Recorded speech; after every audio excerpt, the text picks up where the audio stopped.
Would y'all please turn to Deuteronomy if you have a Bible? Deuteronomy 6, verse 4 through 9.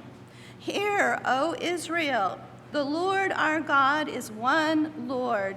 And thou shalt love the Lord thy God with all thy heart, and with all thy soul, and with all thy might. And these words which I command thee this day shall be in thine heart. And thou shalt teach them diligently unto thy children, and shalt talk of them when thou sittest in thine house, and when thou walkest by the way, and when thou liest down, and when thou risest up. And thou shalt bind them for a sign upon thine hand, and they shall be as frontlets between thine eyes. And thou shalt write them upon the posts of thy house and on thy gates.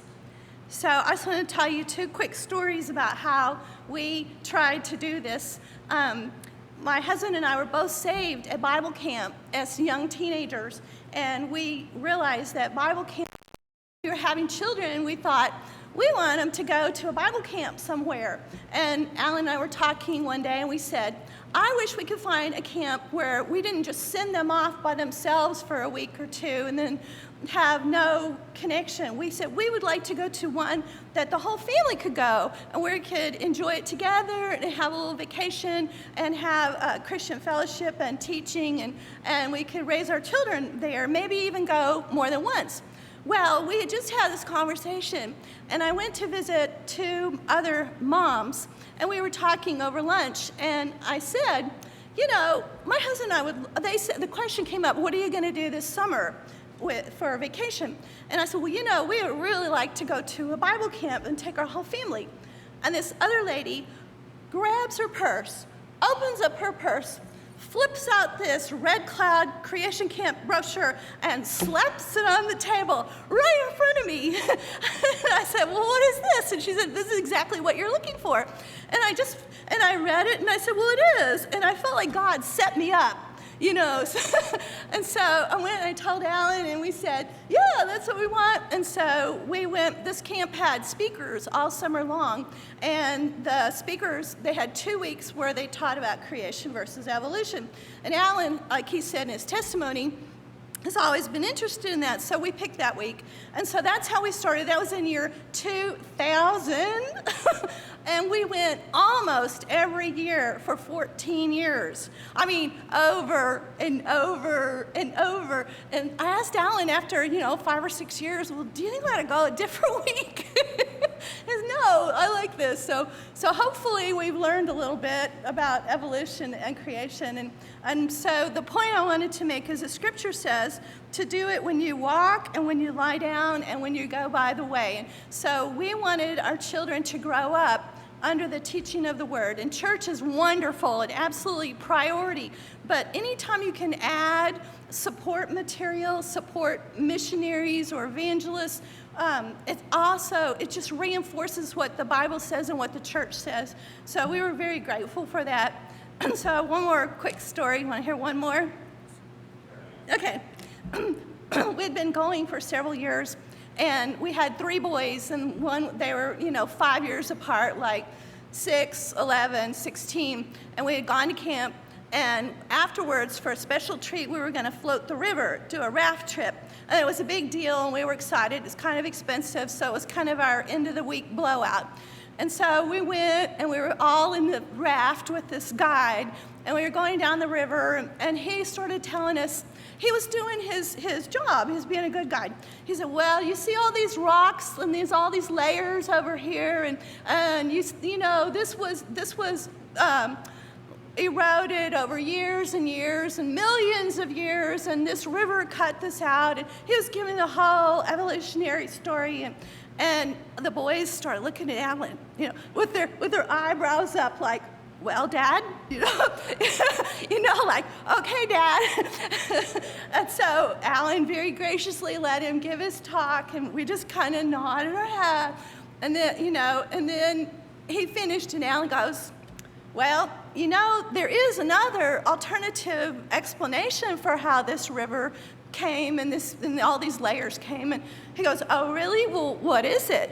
Well, perfect. So Alan started telling him, we just went to this camp and we studied about creation versus evolution, and we studied about the flood, and we studied about how fast erosion can occur and destruction can occur when there's a lot of water and forces, generating it. And Alan explained very graciously, and finally he goes, well, I've heard a little bit about that, but I never heard in as much detail, and I appreciate what you have to say, and I don't think I agree, but I can understand, and I thank you for sharing that. And I was going, yes, because our boys got to see their dad graciously stand up for the Bible account. And I felt like it was exactly what the word says, to teach your children and model for your children, in the opportunities that life brings for you. So I appreciate Dave and Mary Jo. We've been in their home. We've spent years following them around, like they said. And but they're genuine. I mean, they have integrity. And they really do have a heart to reach, especially young people, because it's a pivotal time in their life when they decide, maybe they've been raised in the church, but at some point, they have to take their own walk with God. They have to say, this is my God, this is my Bible, this is my faith. And so, like I said, be gleaning from them. Just, let them reinforce what you're teaching them at home, and you'll be blessed. So, thank you.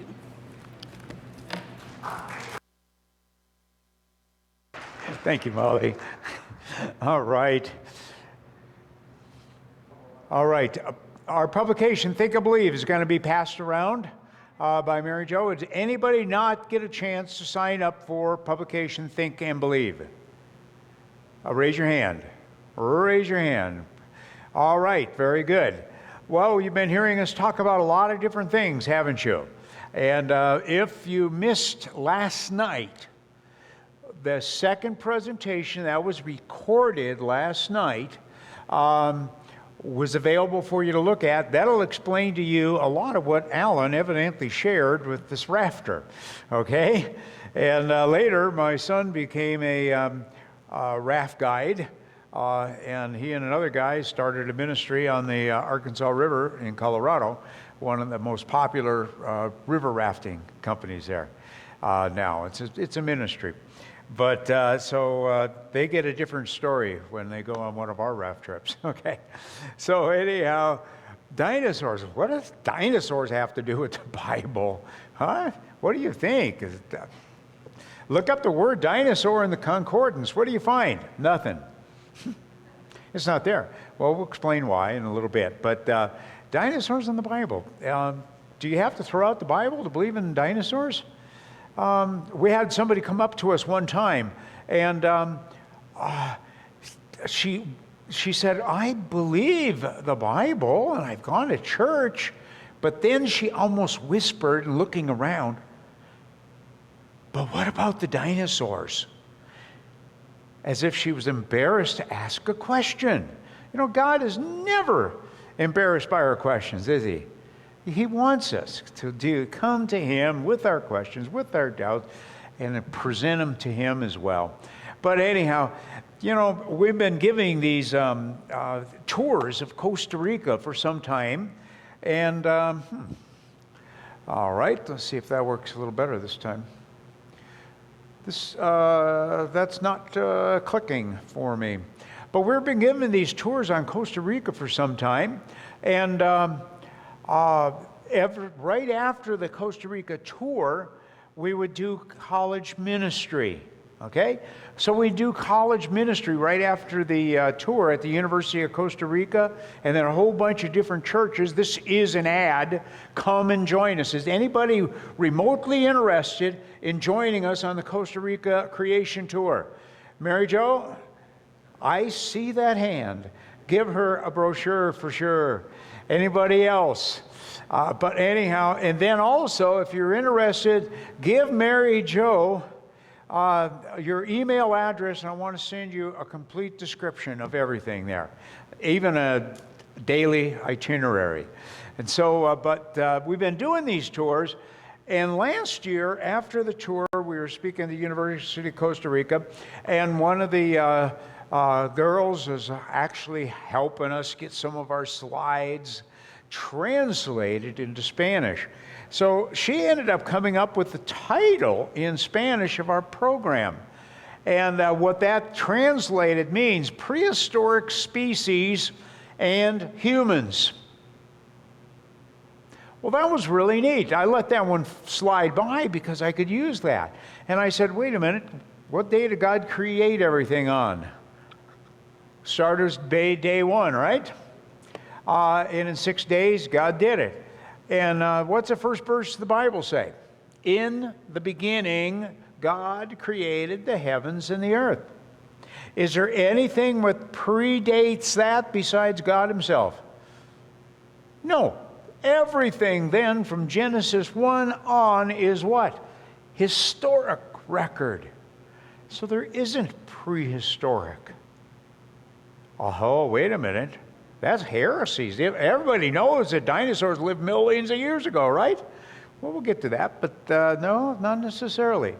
I used to believe that, but there's a picture of me teaching in the fourth grade on a television program how the study of rocks and fossils and dinosaurs proved this whole idea of evolution.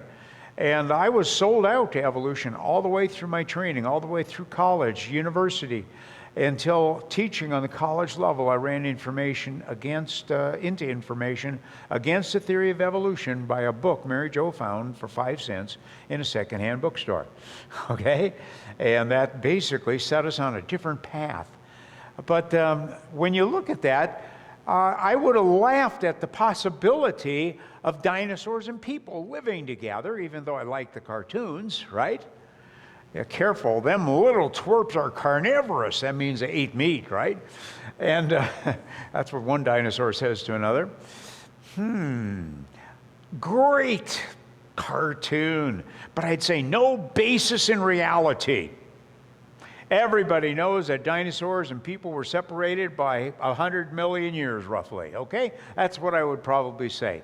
Even when somebody brought into my hometown the backbone of a dinosaur with an arrowhead embedded in it, it still didn't faze my thinking because I immediately went to my biases and said, somebody must have glued that arrowhead to the backbone of the dinosaur and promptly forgot it. I forgot about it, right? And I wouldn't even consider that as a possibility. You see a drawing of it to this day because I would never go look at it. My mind was already made up. That's what bias will do, won't it? It keeps you from looking at very important data sometimes. And my own father saw it, who was a skeptic toward Christianity anyhow, but he saw it and said, it's genuine. Yeah, it didn't bother me. My mind was already made up, right? And I probably after I became a creationist, I got thinking about that, and I tried to discover it again where it was, and I wanted to see it, but unfortunately, the guy who had it in Grand Junction was at a rock shop. He sold it to somebody, and he had no record of who he sold it to. That's unfortunate. That was a dead end. I don't use this as proof that dinosaurs and people live together because I never got to see it because of my biases, okay? I use it as proof that I was really biased, okay? That's what I'm doing.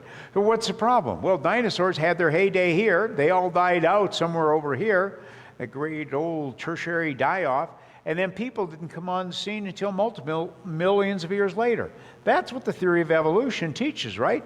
So that's a lot of time in between those two. And so what did I do with that fossil? Absolutely ignored it, right? Just ignored it. And unfortunately, young people are in the same boat today as I was. They're in the same boat. And in fact, they sit in front of the TV. What do they get? Evolution and dinosaurs, don't they? They pick up a book, Evolution of Dinosaurs. Their teacher says it's true too. We had a 6-year-old relative that when we're trying to tell him that maybe God created dinosaurs and evolution isn't true, he started looking at us and almost getting tears in his eyes. What do you mean?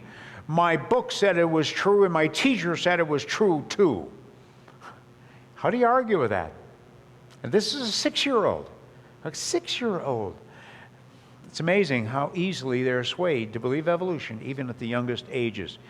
That's the book that Mary Jo found for 5 cents in a secondhand bookstore. All right? And that's set us on the motion to thinking about this evolution versus creation material. It was hard to be able to start taking what we had always been taught as fact and begin to evaluate it. Okay? So that's what we ended up doing. Remember what I have said last night and this morning. This whole idea of evolution, our belief systems, naturalism posing as science. If we get our brain wrapped around that, it's going to go a long way, isn't it? You'll understand the nature of the battle. It's not science versus religion, it is a battle of worldview. And that applies to dinosaurs too, okay? Oh, totally. When we look at dinosaurs, what are we looking at? Dinosaur bones. The bones are just as hard for an evolutionist as they are for creationists, right? All right, so it's not the bones that's the problem. The problem is the interpretation of those bones. And if you have a worldview that's only evolution and naturalism, of course, you're going to interpret those bones in favor of millions of years ago. The dinosaurs roamed the earth, right?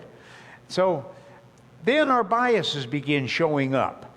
Our bias then is based upon our worldview, our view of how we interpret the data, again, by our worldview. Let me ask you this. This is a museum exhibit in Colorado, in Grand Junction, and it gives you the definition of a fossil. A fossil, any evidence of life more than 7,000 years ago, or years old. By the way, how did they get that number 7,000 years old? That seems arbitrary, doesn't it? Well, because there's some creationists out there that say that the earth is no more than 6,000 years old. So therefore, you can't have a creationist who's a paleontologist. We've just been defined out of existence. Okay? I think there was some reasoning behind that. We have to learn to ask the right questions. Those questions are, what's the evidence? Were you there? Did you really see this? Did you keep a time log? All right? And how do you know that? Let's focus on this bottom one. Last night we talked about the fossil evidence, and what is the evidence is a great one to talk about then, right? Okay, here's a museum exhibit in Grand Junction, Colorado. It says this: Dilophosaurus and other dinosaurs were well suited to hot desert life where water is scarce. First time out. Just because the dinosaurs live in a desert, or the bones are found in a desert today, and Grand Junction is a desert climate, that doesn't mean that they lived in a desert, does it? And how do you support a 70-ton dinosaur on the vegetation you find on the desert? I think that things were a little different in the past, wouldn't you? And then this statement: to conserve water, they didn't sweat. Time out. How do you know that? All you have is a pile of bones. You don't know if it would sweat or not sweat, right? Oh, so you have to look at these museum exhibits and separate truth from stories. There are some facts, but there are a lot of stories in some of those exhibits, okay? Here's one here. Tyrannosaurus rex's primary prey were Triceratops and the duck-billed dinosaurs. Time out. How many T-Rexes have been found with a Triceratops or a duck-billed dinosaur remains in what would have been his stomach cavity? If your answer is 0, you're right on. Hardly enough to determine that's his primary prey, right? T-Rex could consume a 2,000-pound meal. That's a lot of food. That's more than some of the teenagers eat, right? All right. Well, okay, I'm going to give them that one because we have a huge skull. and you can actually stand upright in that skull of a T-Rex. I wouldn't want to do it, but you could. Anyhow, and then the mechanics of the jaw, etc., you find out that sure enough, some of this is true. It could probably eat a 2,000-pound meal, but and it probably would have a bite stronger than any animal known to man, 80 times more powerful than today's lion. And yeah, you can figure that out with the mechanics. However, look at this one.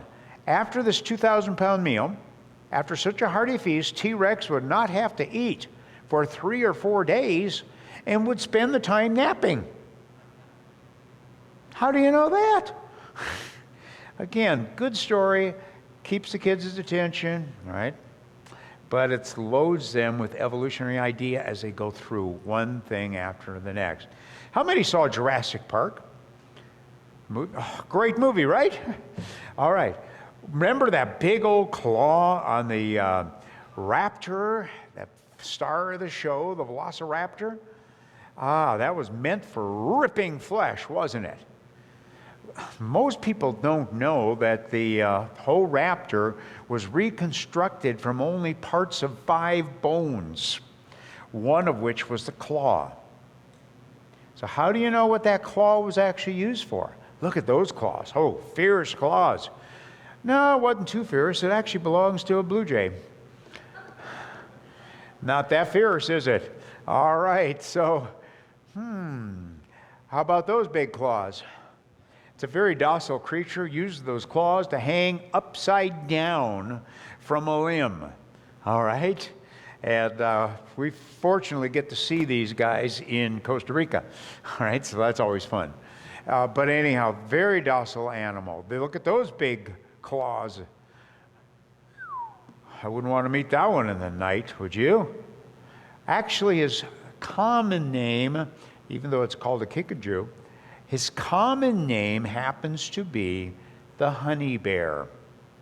He uses those claws to fight his way into a honeycomb. The original Pooh Bear. Okay? There you've got it right there. So you can't tell what he would eat by the claws, can you? You just can't do it. And neither can you tell what a dinosaur would eat by looking at the teeth. We are always told big teeth like that, oh, those are meat eaters. Okay, well, how do you know that? Living, at least being buried with, let's put it this way, the dinosaurs like the Allosaurus, like T-Rex, etc., and even T-Rexes, we find these things called giant cycads. It's an extinct variety, and we're not quite sure what they were.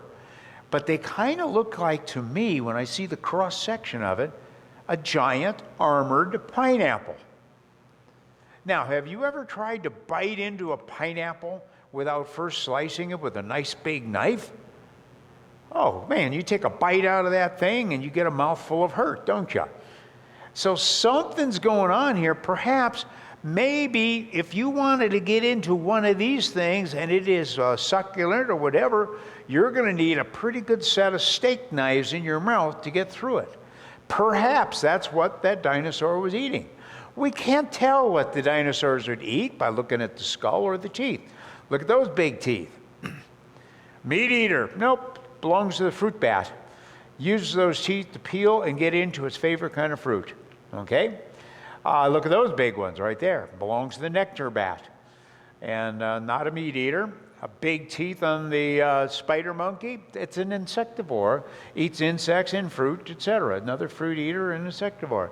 Pandas have nice big teeth, but its favorite food, its favorite prey, you might say, is bamboo shoots. All right? So you don't know what it would eat. Perhaps, just perhaps, maybe we should call T-Rex the big giant melon eater. I'm going to say, we don't know, do we? We weren't there. We couldn't tell what T-Rex would eat. The only way to tell for sure what T-Rex would possibly eat is to take it over to McDonald's restaurant. Find out if it orders the chef salad or the chef who made the salad. All right? That's the only way to tell. So when did dinosaurs live? Go to a public school, and of course I hear millions of years ago. Go to a Christian school, what do I hear? Most of them, millions of years ago. I hate to tell you that. Go to homeschool groups, most of them will tell you thousands of years ago. All right? Because they're getting a little more teaching sometimes on this. Okay, well, how do we know? Well, what does Genesis say about it? Let's go back to the book of Genesis. When were land animals created and when was man created? Man was created on day 6, land animals, day 6. What's a dinosaur? Land animal? Most of them, right? So does that mean land animals like dinosaurs were also created on the same day as man? The Bible doesn't say anything different than that, does it? So I would have to accept that. All right? I would accept that. And that is borne out by the fact that people may have hunted dinosaurs with that arrowhead and the backbone of the dinosaur that I totally ignored. Even though a local paleontologist even said, it is genuine. Okay? It is genuine. Now they have found unfossilized, unpetrified dinosaur bone in Alaska. And this has nothing to do with glaciation, by the way. Unfossilized dinosaur bone. How's that possible? All right. Other things they found is red blood cells in T-Rexes. They've also found now soft tissue, pliable soft tissue, and DNA strands, all in dinosaur remains. Oh, wait a minute. How is that possible? And in fact, Schweitzer actually discovered it working with paleontologist Jack Horner up in Montana. And she wanted to get, they noticed this stuff and said, hey, Dr. Horner, Jack, and showed him what she was working on, is working on one of his dinosaurs that he brought in. And Jack, look at this. What do you think about this? And Jack poked around and did this and that. And what do you think about this? I mean, what's your take on it? Jack said, I don't know. But I can tell you one thing. Those creationists are going to love you. Okay? And Schweitzer was not a creationist, by the way. Okay? But she tried to get her data published about soft tissue and dinosaur bones. And she said, I had one reviewer tell me that he didn't care what the data said. He knew what I was finding wasn't possible. How could you have soft tissue preserved for 140 million years is the problem, right? How is that possible? I wrote back and said, well, what data would convince you? And he said, none. Bias due to a worldview, probably, right? Will not look at the data at that point. Mary Jo and I were speaking at the University of Minnesota, and we mentioned soft tissue and dinosaur. We had one of the professors stand up and said, it's just biofilm, meaning it came after the dinosaur totally petrified, and now we just mistakenly believe it came from the dinosaur. All right? Well, the next year, given another lecture in the same auditorium, I see the same professor out there. Okay, he's there. Every year he comes just to make sure that he protects his the atheist turf there. All right, and so I've mentioned soft tissue and dinosaur, and I'm looking right directly at this professor as I say that. And so I said, and then 1 year ago, I happened to have the answer shouted out, it's just biofilm. But that has now been proven totally wrong. Okay? Didn't say a word. And they found out, sure enough, it is 100% proven that it was actually soft tissue and dinosaur bone. So now they've been scrambling. How do we salvage our theories, you might say? How can we preserve it for millions of years? They've been doing a lot of research. Even Schweitzer herself actually started suggesting hemoglobin and iron. And she did some experiments and found out if you take concentrated hemoglobin and you can take tissue like an ostrich tissue, and that's what she was working with, because she believes that dinosaurs evolved into birds, so ostriches are the likely candidate, right? And so she put ostrich tissue in concentrated hemoglobin, and that was able to preserve it for 2 years. Isn't that great? So he said, there's an answer right there. Well, is it really the answer? 2 years, maybe 1,000 years? But some of the fossils are 180 million years. Isn't that a big stretch to go from there to there? Wow. I don't think that I would want to make that big of a jump. By the way, iron is not present with many fossils. Oh, iron from hemoglobin, it's not present. So where do you get it all? And where do you find concentrated hemoglobin like that? Not the concentration she was using, all right? Also, they had to use they have to keep this fossil, or this tissue dry, but wait a minute, you had to bury it deeply and rapidly. How do you do that with a dinosaur? It's only way to do it is it's in a river in an aqueous environment, right? And then it gets caught in the mud. Well, that environment is not going to be dry in order to simulate the type of lab that experiments she was doing. Okay? So these are problems with her theory. I don't think that's going to work. It's not just dinosaur tissue. I showed you a slide last night. They actually, here's the slide, 42 different ones. They've now found almost 200 soft tissue, hemoglobin, DNA in ancient fossils. It's now becoming even more of a problem. And in many of the fossils, like for instance the skin, where there's not any concentrated hemoglobin, this is pliable skin, and they're scratching their head. How is that possible? Okay, there's dinosaur skin. Oh, by the way, you notice these are scales, not feathers. The idea that dinosaurs evolved feathers, these are scales, okay. All right, now they found another soft tissues, and they were actually be able to isolate soft tissue, nerves, and organs preserved. And this was just a little bit over, or a little less than 1 year ago, okay? And how do you get all of that stuff preserved in a fossil? Oh, and by the way, this particular fossil also reveals with last meal it had just eaten the frog, okay? And again, we have the same salamander today. We have the same frogs today, by the way. Things are kind of staying put, not the kind of change you'd expect from evolution. Great book. You needed it for your family, okay? This would be a present to give to everybody in your list. If you don't have kids, guess what? Or you don't have grandkids, go borrow some. There's a lot of them out there. Teach them about creation and maybe give them a dinosaur book. They probably have a stack a foot high of evolutionary dinosaur books, and same in most Christian homes. All right? Great book on dinosaurs. There's also a DVD called Dragons or Dinosaurs. Okay? Okay, great DVD. Make sure you get that one too. Well, that's a picture of my belt buckle I showed last night.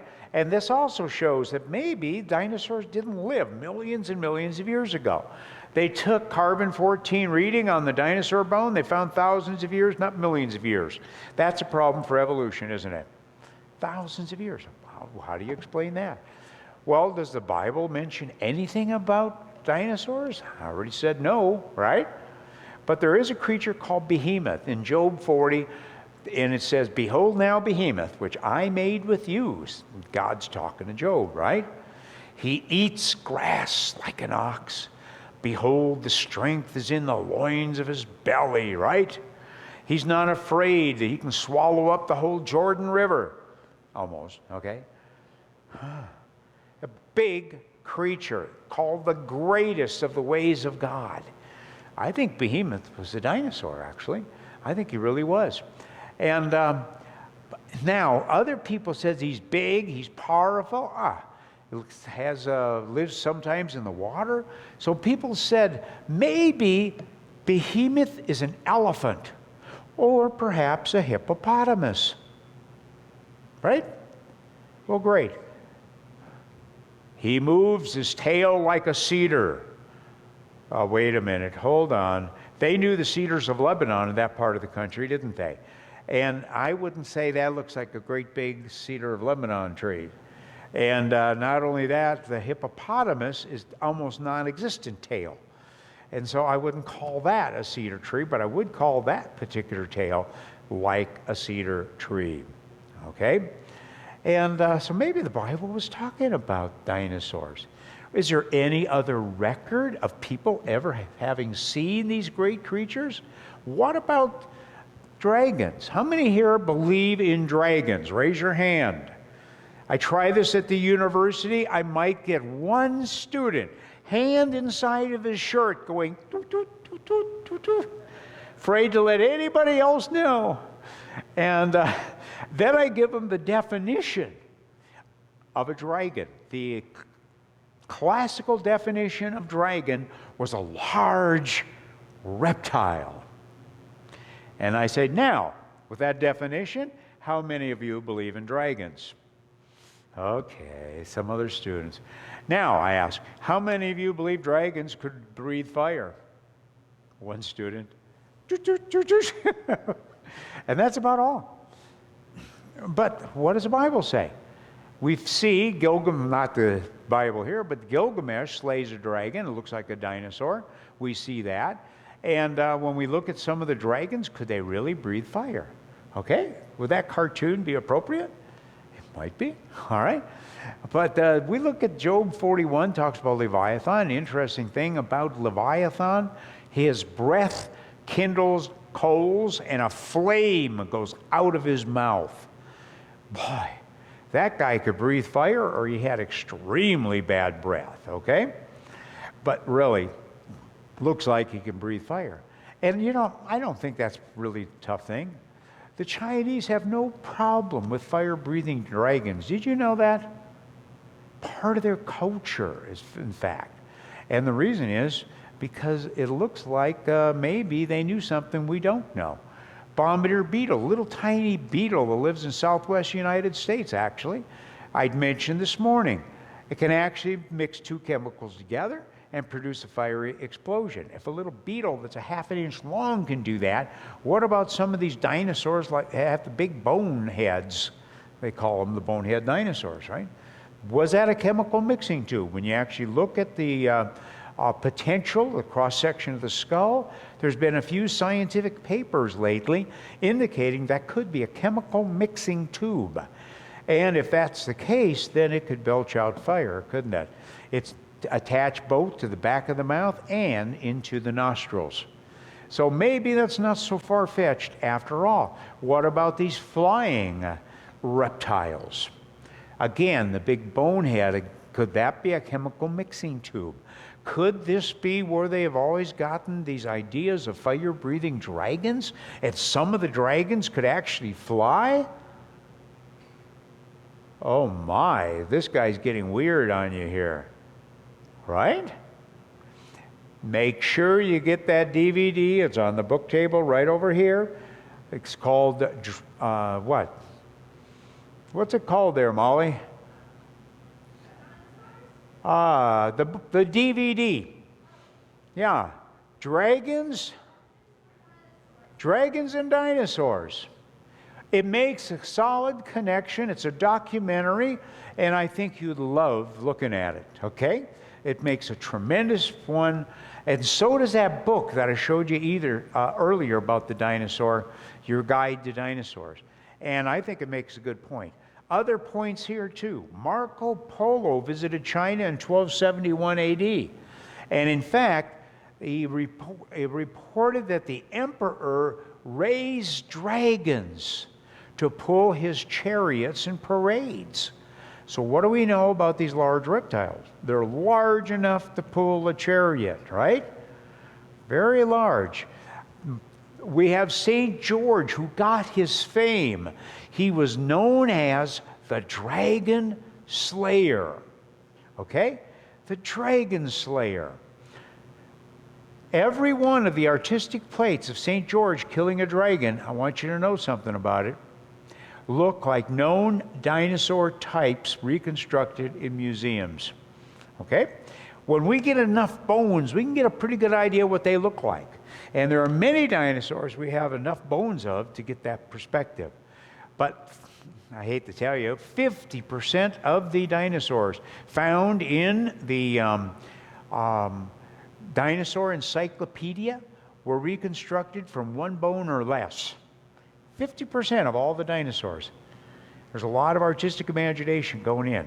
But I stood in front of, near where I was at, living, 60 feet of articulated dinosaur skeleton. 60 feet of it. All right? Dinosaur vertebrae, that big around. And so I know they were real. They probably were perished in the flood. Okay? And so sometimes we have enough information to get a pretty good idea of the body shape and size. And so now, when we actually look at the dinosaur plates, we say, I know what kind of dinosaur that is, okay? I can tell you. I take students right down into here. It's a long, beautiful hike to get to it. On the way, we pass these ancient Anasazi ruins. And the ancient Anasazi has actually preserved on the rock some of their writings. In fact, this is a bridge and the Natural Bridges National Park. And you look on the wall, that's basically, as soon as we go around the corner, you're going to see it. Do you see where that green arrow is? Let's darken what that thing actually looks like. And what is that? Looks like a dinosaur, doesn't it? What do you think the ancient peoples knew about and were able to draw a picture like that?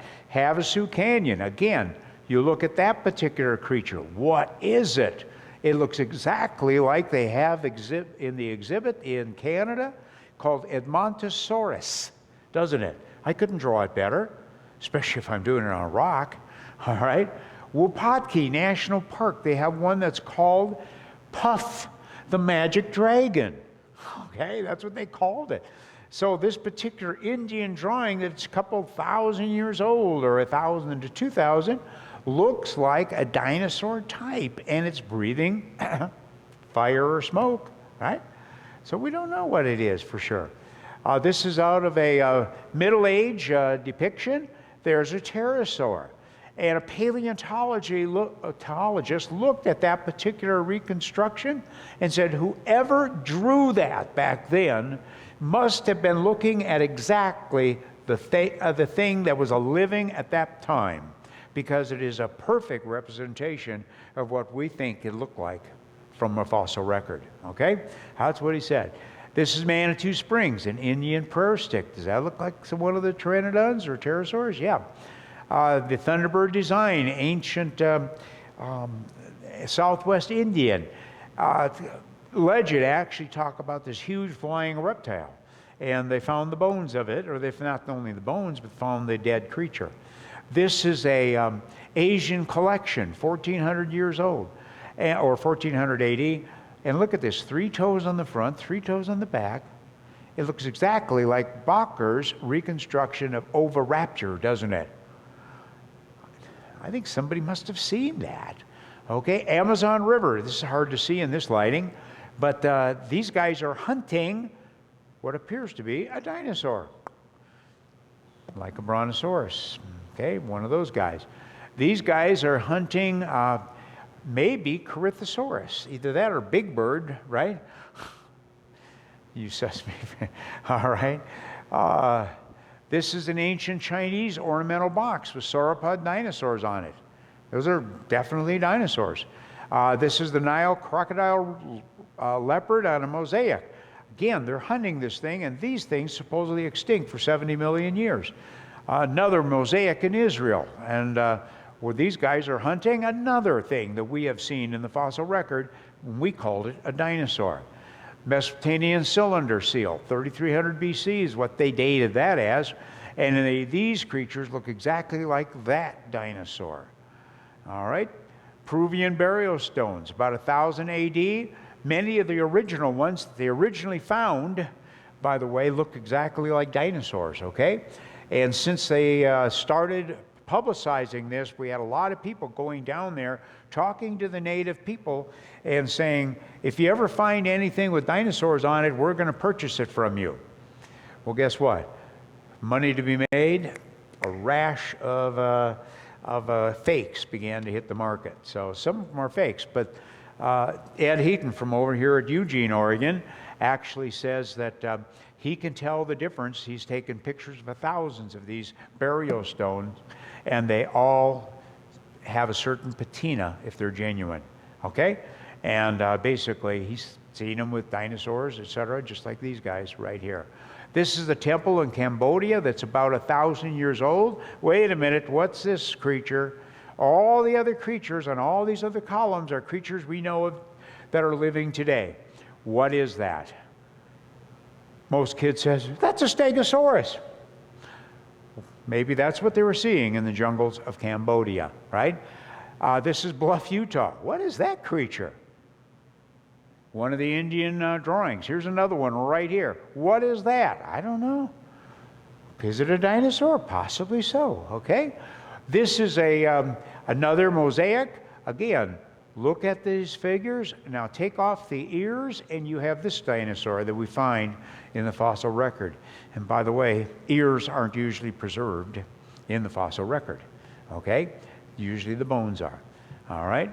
So we find all kinds of things, including artifacts in Mexico that look like Stegosauruses, other type of dinosaurs or flying reptiles. And they even have people fighting these things. That guy's not doing too well. But you understand what I'm saying? I think people have seen these things, and they call them dinosaurs. Bishop Bell's tomb in Carlisle Cathedral has these particular dinosaurs engraved in brass around the whole tomb. And you say, wonder what they were thinking about, okay? So my contention is people saw these things.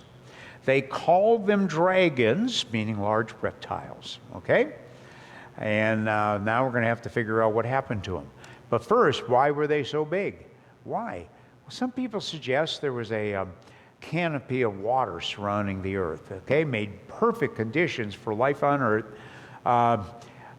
Healing processes, etc. It'd block out harmful radiation.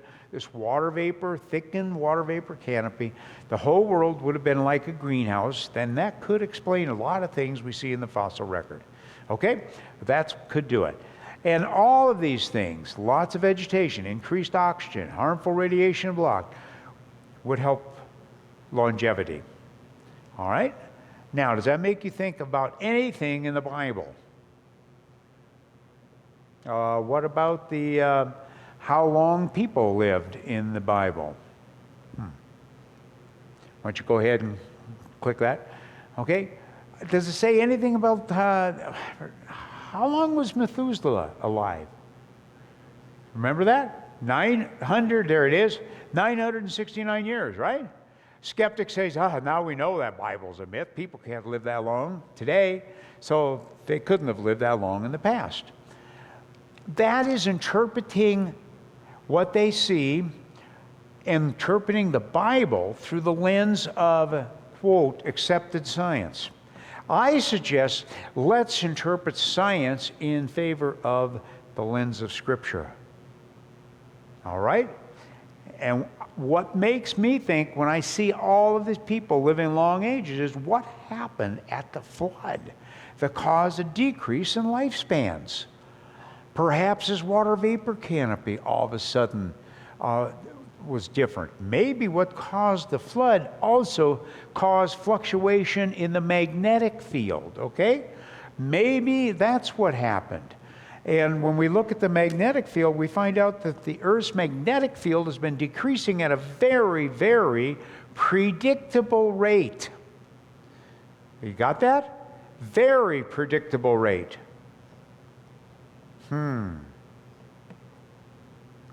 That means it was greater in the past. All right. If you had a greater magnetic field, some have used that to indicate we had then a heightened Van Allen belts, which would produce even more protection from harmful radiation. And perhaps people would be able to live longer there. Do you realize it wasn't just dinosaurs that were larger? We found snail shells, ammonites, that were large as a large tractor tire. That's pretty good size, 9-foot diameter. Roaches in the fossil record that are 18 inches to 21 inches long. We found sea scorpions or sea spiders, and that's a quarter for size comparison. And that means the body itself is that long. The legs are way out here, okay? I hate those things. Beavers that are 7 feet long in the fossil record. What do you do when a 7-foot long beaver say, I want to chop down your tree? You don't argue with the beast, okay? You don't. The Earth's magnetic field, we can already tell you, all of this stuff can influence longevity. And that's something we need to know. So what happened to those dinosaurs? What killed them? Usually you hear killed by mammals, okay. Climate change, oh, they're still talking about that today, aren't they? All right. Meteor strike, perhaps, okay. But usually in a textbook, do you ever see this offered as a possibility where most of the dinosaurs were killed? A flood. You never hear that, do you? And yet, there's so much evidence of it. 270 flood legends all around the world, right? So we already talked about that. And people say, oh yeah, you believe in the flood. How did Noah get all those great big dinosaurs on that boat? A lot of pushing and shoving, right? This is the picture they have of the ark, right? And we talked about that last night. We found out the ark was much bigger than that, 300 cubits long according to the biblical record. And the cubit is the distance from the elbow to the tip of the middle finger. And we had somebody working with us as an intern one time. His cubit was over 22 inches long. Okay, that was a pretty good sized cubit. And using the 300 cubits, and you can go anywhere from 1.5 to 2 football fields in length for the size of that boat. That's a huge ark, isn't it? If you want to do something with kids, if you ever teach kids and you want to talk about the ark, measure off the length of the ark and have them first guess, how big do you think that ark was? Usually they might go from here to the next middle of the rows here, or they might go to the end of the building where Molly is sitting back there, right? But then when you actually measure it and you keep going and going and going, the kids are going, whoa, that's some big boat. That's a good lesson to give kids, all right? So I'd highly recommend that. By the way, you could put full-grown dinosaurs on board that ark. Did you know that? They could have fit. But why take full-grown ones? They started off in eggs, we believe, and the largest dinosaurs ever found were about 18 inches long. So they're cute and cuddly. So why not take younger ones that had their full reproductive life? I believe a lot of the dinosaurs were so large because they had indeterminate growth, as reptiles do today. That means they keep growing as long as they live, right? And reptiles will outlive people. And if a reptile could outlive Methuselah, how big could he get if he had all kinds of good food? Pretty monstrous, right? But why take Methuselah-aged ones? Let's take young ones on board the ark. Plenty of room, no problem whatsoever. And so maybe they were killed by mammals. Maybe most of them died in that flood. But some of them went on that boat. Did you know that? Some of them went on the boat because what do we see from legends all over the world? Dinosaur-like creatures, and those are all post-flood drawings, etc. All right. Killed by mammals. Okay. Who knows? We'll talk about that. Farside says, here's the real reason dinosaurs became extinct. They took up smoking. Maybe they were hunted. Maybe this isn't such a bad cartoon after all. Maybe they were hunted to extinction. After all, St. George got his fame as the dragon slayer. It became the in thing to kill a dinosaur. If you wanted or a dragon, dinosaur, okay? If it becomes the in thing, And Alan over here wants to win the hand of Molly, right? And in order to do it, you have to go kill a dragon. I think Alan would probably do that, right? And you understand that, wouldn't you? All right. So maybe you could feed the entire family on one of these dragon legs or dinosaur legs, and they would be quickly gone to extinction. National Geographic says they're not extinct. Dinosaurs aren't extinct, according to National Geographic. What they say is just look for them at your bird feeder because they evolved into birds. Okay, that's what it says. We mentioned that. Nothing but a hoax, but even with National Geographic, they were taken this by surprise to find out their star of their show was a hoax. Composite of about 5 different fossils put together by a Chinese resident. That one, another problem. Storrs Olson, who is at the National Museum of Natural History, Smithsonian, basically replied to National Geographic's idea that dinosaurs evolved into birds. He accused National Geographic of engaging in sensationalistic, unsubstantiated, tabloid journalism. And he was one of the top bird experts in the world. Clearly, he wrote, the magazine is not receiving competent consultation in certain scientific matters. He's especially galled by the Society's assertion that a wide variety of dinosaurs definitely wore feathers. Now, he is an evolutionist, and he says, this is just a lie, he says. There is not one undisputed example of a dinosaur with feathers. None. The public deserves to know this. Okay? Wow. And then Alan Fiducia, another bird expert and fossil expert, says when they put that feathered dinosaur on the cover last year, I threw 30 years worth of magazines out of my house. National Geographic's journalism is a joke. All right, that's what they're saying. Okay, there's the retraction of some of them. Another one's fell out of the sky. National Geographic showed how a leg got more and more feathery until the thing eventually took off and flew away. Notice they even have names to these things. But remember from last night's presentation, what are these sort of things called? Great artwork. Okay? Great artwork. And in fact, not one found with feathers. Listen to Storrs Olson. And so they show you this path to birds. Notice how these little guys right here that are supposedly evolved into birds. Last night I mentioned that they found one of these guys with 3 birds in his stomach, regular birds. They weren't evolving into birds, they were eating birds, right? All right.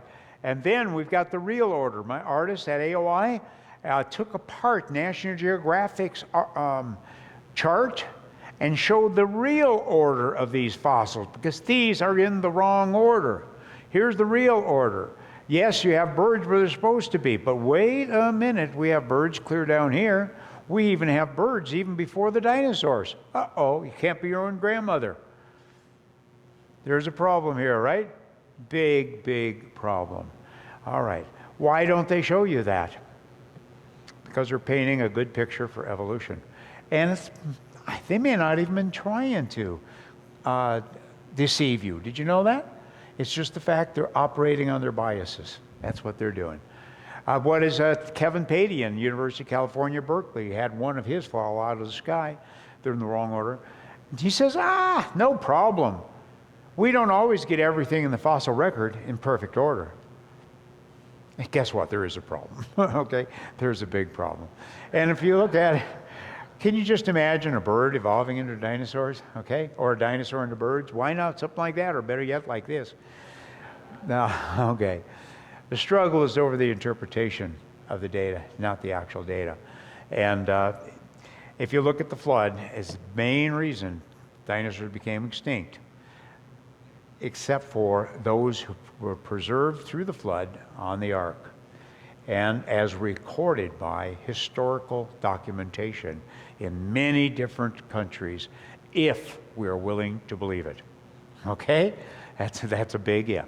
To me, God's Word, the Bible, and His world go hand in hand, we can stand firmly on God's Word. We're going to take a, let's get back in here at exactly 20 after, okay?